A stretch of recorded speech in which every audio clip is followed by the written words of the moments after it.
Hello again. This is part 2 of reading of Stupid History, Tales of Stupidity, Strangeness, and Misconceptions Throughout the Ages by Leland Gregory. This one is called Captains Cannot Tie Knots. The captain of a ship is usually known for two things: volunteering to go down with the sinking ship and performing marriages. Well, we all know the first one isn't always true, as countless captains have returned safe and sound after disasters on the high seas. But the second one, that of a captain being able to perform a wedding ceremony, is also false. The case of Norman versus Norman in 1898 established that a captain of a ship has never had any legal authority to perform a wedding.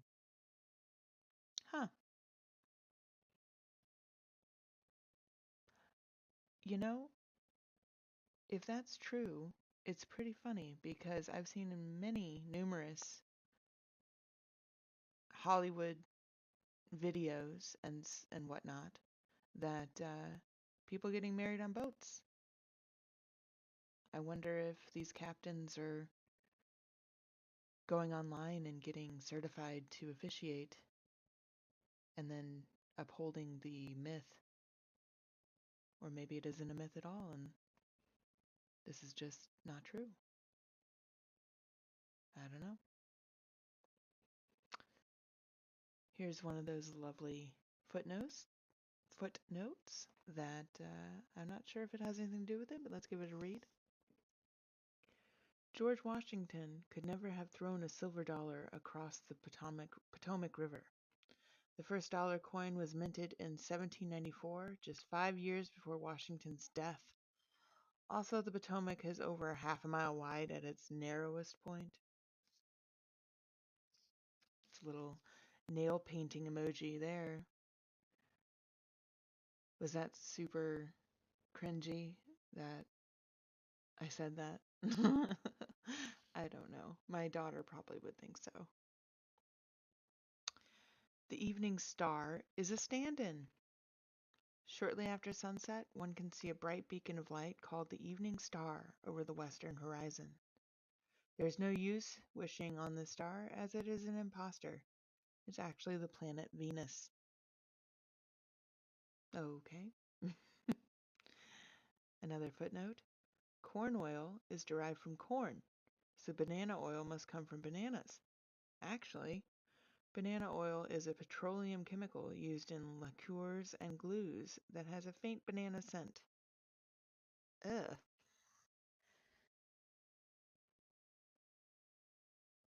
Oh, I'm so sorry. It isn't liquor, it's lacquers, I think. Lacqueurs? Is that how you spell lacquer? Hmm, I don't know. It doesn't bother me that I don't know. I've used lacquer, or rather my husband has used lacquer. I've had it in the house. Don't think that I really much paid attention to the label. But if it is, it is. Who knows? All right.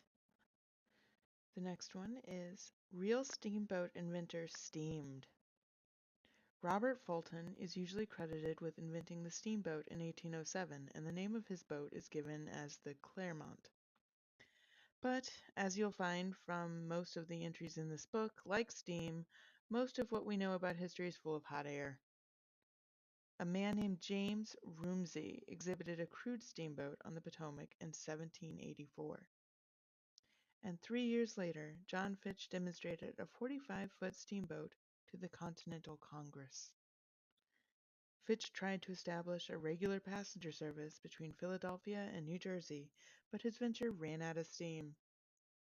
So why does Robert Fulton get all the glory, and not the men who truly invented the steamboat?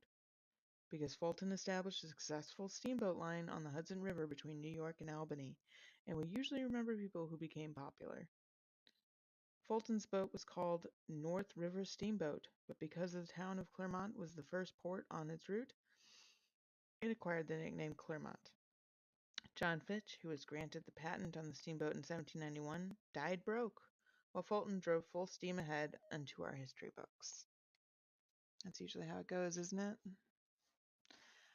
I am of the firm belief that most of the inventions and inventors throughout history are stolen. I don't know all the facts in this, but speculation is that most of the technology behind Apple had nothing to do with Steve Jobs other than he paid for it or stole it. I believe that. That one especially. I am not one of the Apple fanboys. If you are, that's okay. That is your choice. I'm an Android user. If you want to hold that against me, that is your prerogative. But I just think from a price point perspective, Android gives you better options and better customization and at a much lower price. And they also kind of lead the way when it comes to technology. And things that have been on Android devices come out on iPhone like it's the second coming of Jesus, and it's already been here forever. So, I'm sorry that you missed out on it before, but I'm glad you have it now. Um, moving on, I don't want to offend anybody. I'm sorry if that offends you. If you are an avid Apple user, a connoisseur, if you will. I'm not. And it's okay to be different. It's okay to be unique. And I wouldn't go so far as to call being an Android user unique, but if it's different than you, that's okay. All right, moving on. That was a very long aside. I'm sorry. The Great Wall of China is out of sight. Part of the mystique surrounding this amazing engineering marvel is that the 1,864-mile-long wall of China can be seen from space. But when one actually stops to think about this claim, it simply crumbles.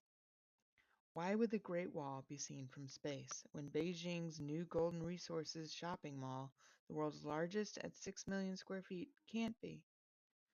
The foundation for the wall story started in 1938 when Richard Halliburton, in his book Second Book of Marvels, announced that the Great Wall is the only man-made object visible from the moon. I suppose a sequel to this book would include how Halliburton could know that, when it would be another 31 years before Apollo 11 actually landed on the moon.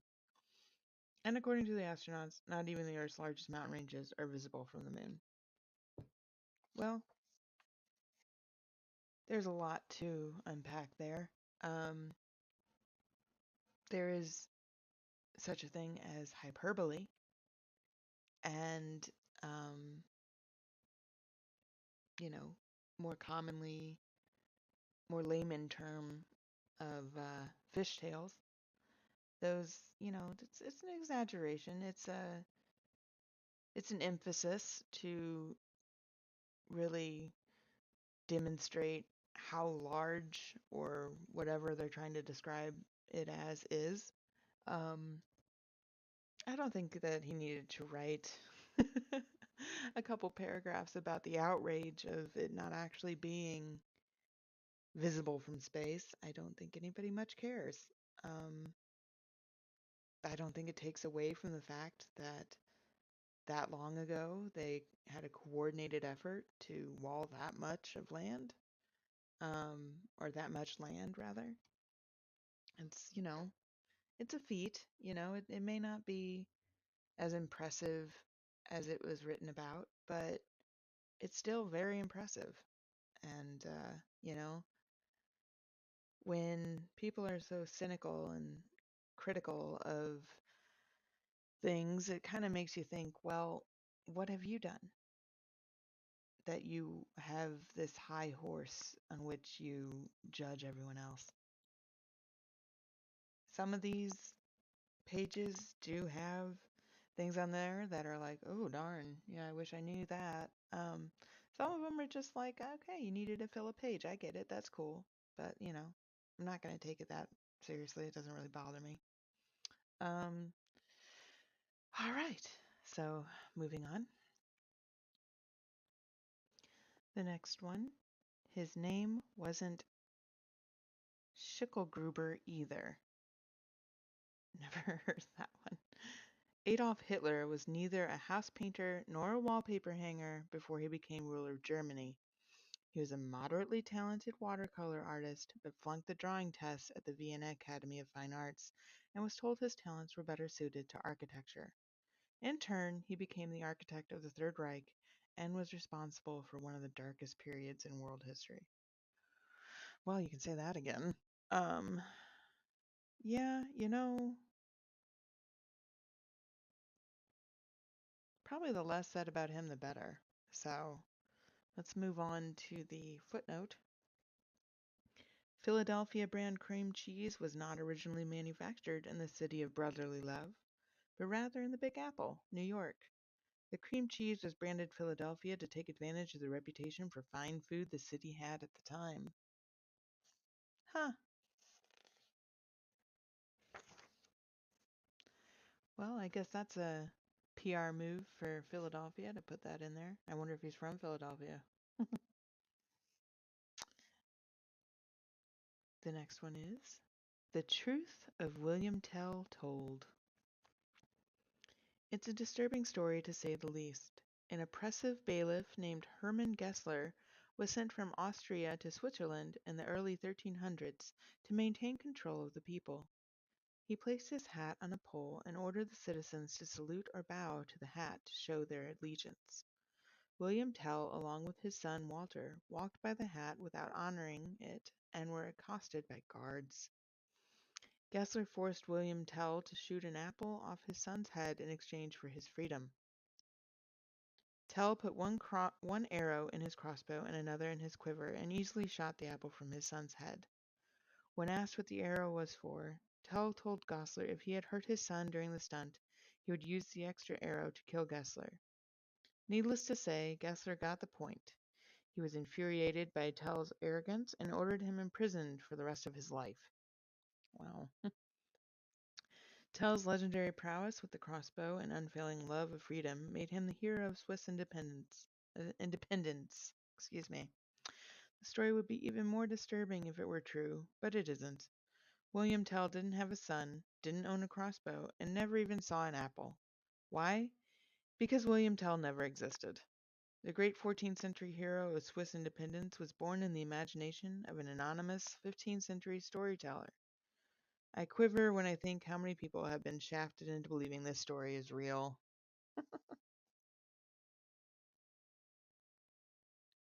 It's kind of hard to say if that's true or not, being as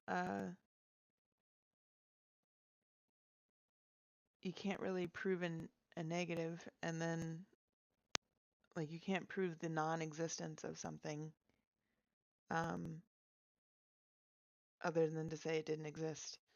And also, when he says anonymous storyteller, you know, that also a little sus. Um, I'm not saying that William Tell is a real person, but who knows, It was 1300s, so I don't know that anyone can really know who did or did not exist back then. I don't know how accurate the records were, or if there were any records kept at all. I imagine there's not much communication between villages in 1300s Austria, but who knows? Ladies and gentlemen, the Beatles. In 1545, an angry crowd of vineyard growers in St. Julien, France, pleaded with a judge to throw the book at local pests who were eating and destroying their crops. Weevils. Believe it or not, the judge ordered legal indictments to be drawn, and the Weevils were given a court-appointed defense lawyer, and the lawyer/vermin relationship was born. The judge listened to both sides and eventually passed judgment, finding the Weevils guilty, since they were obviously eating the crops. In 1546, the judge issued a proclamation demanding the Weevils cease and desist. Being the law-abiding insects they were, the Weevils did stop eating the crops, and their infestation disappeared nearly overnight. The Weevils didn't bug anyone for 40 years until 1587, when they once again took residence in the vineyards of St. Julien. And once again, the angry growers took the pests to court. There's no record of whether the court threw the book at the Weevils or merely used it to squash them. That's definitely stupid history. Kind of calls into question if Leland Gregory made that one up. I'd have to look that up. Probably won't, though. I'll probably forget about it as soon as I turn the page. But yeah, that doesn't sound real. All right. In 1716, the Oxford University Press printed 500 copies of a book titled Translation of the New Testament from Coptic into Latin by David Wilkins. Not exactly a John Grisham novel, it took 191 years to sell all 500 copies. Huh. Okay. This next one is called Stop Clowning Around. The Kansas City Star ran a blurb about National Clown Week on its July 30th, 1999 Family Fun page. Naturally, the editorial design was made to include a silly, funny picture of a clown to accompany the article. How could you go wrong putting a picture of an adorable, goofy clown in your newspaper? Well, the only way would be if that clown in question was actually a notorious serial killer, John Wayne Gacy. Besides being a convicted murderer of 33 boys and young men, Gacy, a Chicago native, was also an amateur clown who went by the name of Pogo the Clown. It was a picture of Gacy in clown makeup that was used alongside the article about National Clown Week. The Star printed an editor's note the following day apologizing for being such bozos. That is terrible. Oh, that's terrible. How can you be in the news industry and not know a picture of John Wayne Gacy when you see it? Everyone knows he was a clown. That's not news. That's like knowledge. Everyone knows that. And a newspaper put that on National Clown Week. Oh, what a stab at clowns. Oh, I bet there was an uproar. It'd be funny if they were mimes. John Wayne Gacy dressed up like a mime, and they put that up there. What would they say? It's a dumb joke. I'm sorry. Moms have jokes too, guys. It's not just dad jokes. All right, at the bottom here, the headline from a Los Angeles Times article in 1972 read, "A 70-car fog pileup." In truth, only 69 cars, not 70, were involved in the accident, but an editor thought 69 was a dirty number.